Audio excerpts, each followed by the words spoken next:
Hey guys, welcome to FoundFlix and welcome to Jamie and myself's review of Atomic Blonde. That's right, Jamie's back. Hi!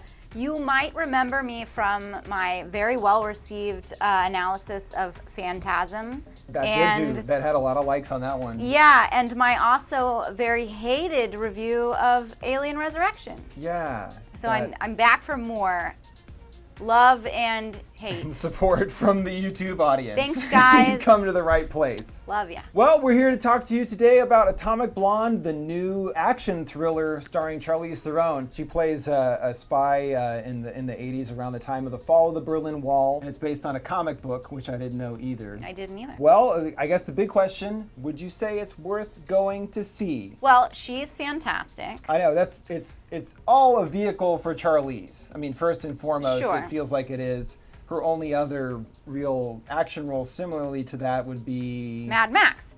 I was going to say Aeon Flux. Oh, well, no. I meant leading her own thing. I saw Mad Max in the theater. Mad Max it's one of Fury the Road's amazing. One of the only movies I've ever seen in the theater 3 times. Oh, okay, yeah. I was like, anybody who wanted to go see it, I'm like, yeah, let's go. Even if they didn't want to, Charlize does such an amazing job, and she was so up to all the physicality of the role, right. too. Worth seeing alone for her punching the shit out of a lot of dudes, killing a lot of people. And she has the best outfits, by the way, in like every yes, scene. Costume design. We didn't talk about the fashion and how that like everything that she wore looked amazing. 80s chic perfection. Yes, just this very Mod.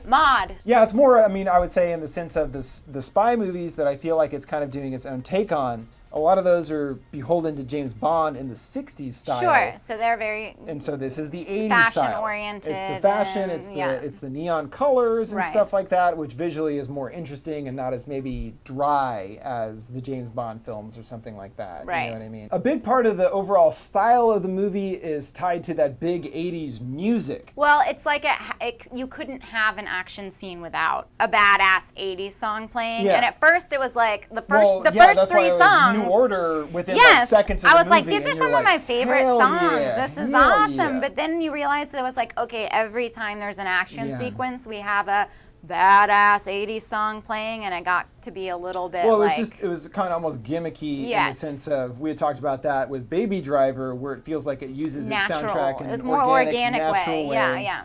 Whereas with this movie, it's kind of almost the crutch for all these scenes to like help really like, oh, it's way more badass now because there's this super sweet song playing from the 80s. Right. And actually, the best fight scene is the one that doesn't have any music. The stairwell scene, right? Absolutely. Yeah. And that really did add a lot to it by it just being the grunts and the brutality. It was more raw. Even though Charlize is definitely at the forefront of this movie and kicks serious ass, there's a pretty decent lineup of other characters in this movie. I mean, other cast members. You got James McAvoy, who's kind of her number 2. Right. The guy who she's working with or maybe against. You don't really know where his alliances are. But I mean, he was awesome. You got John Goodman, who's part of there's a framing element to the movie where you're seeing these scenes with Lorraine, Charlize's character, telling these, superiors about the mission that she's been on. Right. You know that she gets out of it. She's not dead. So there's Clearly. Yeah, so there's not much. Did you make contact with the French agent? Well, say it. Obviously. Obviously. Yeah, so, I mean, that's Sofia Boutella. She's in the movie, plays kind of a naive spy that Lorraine's character comes across, and you saw the trailer. I would say that scene was maybe a little unnecessary, maybe, but... Are you referring to the love scene? Yeah, the Scissor Me Timbers scene, but there's that kind of the dynamic that's a little interesting, the contrast between Lorraine and Sofia Boutella's character. She was the soft one.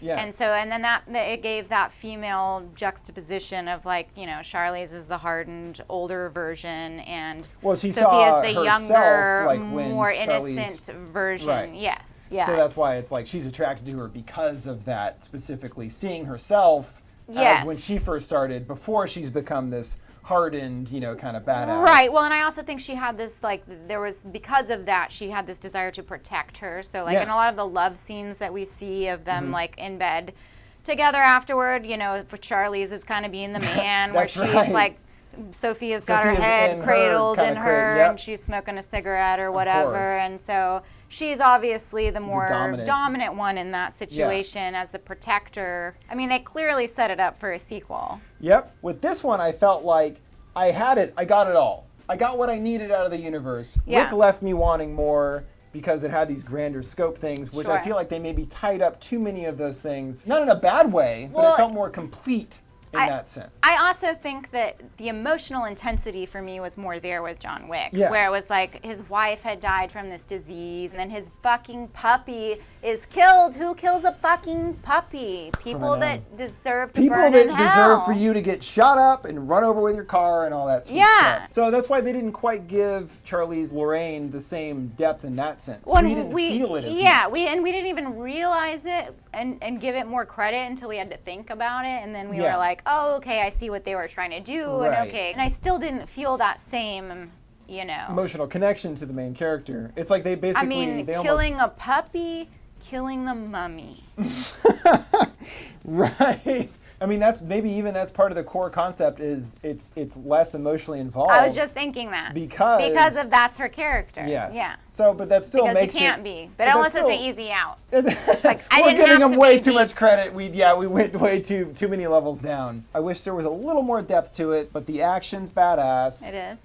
The style of the time, using the 80s music. Maybe we'll do 90s next time so they can have some fucking hot scenes with spin doctors. I thought that they already hinted at that. Wasn't there something that we hinted at? Because it was 89 and it was about to be 1990. Like, we'll see you in the next decade. And so it was pretty much like setting it up for a sequel that will take place in the 90s. Well, there you go. So you guys gotta go check it out to make sure we get that sequel in the 90s so we can have her listening to, well, I guess The Real McCoy is from, is that the 90s, right? Yeah. So The Real McCoy and Spin Doctors with Charlize Theron kicking ass. Like, isn't that enough of a tease? Want to call me baby. Yeah. Just go ahead now. What did you guys think of Atomic Blonde? Was it everything you wanted from Charlize? Let us know your thoughts in the comments below. Make sure to like, subscribe, and follow FoundFlix for all the latest on horror and stuff with Charlize Theron too, apparently, because I do the stuff that I want to talk about on the channel. So hopefully that's why you're subscribed.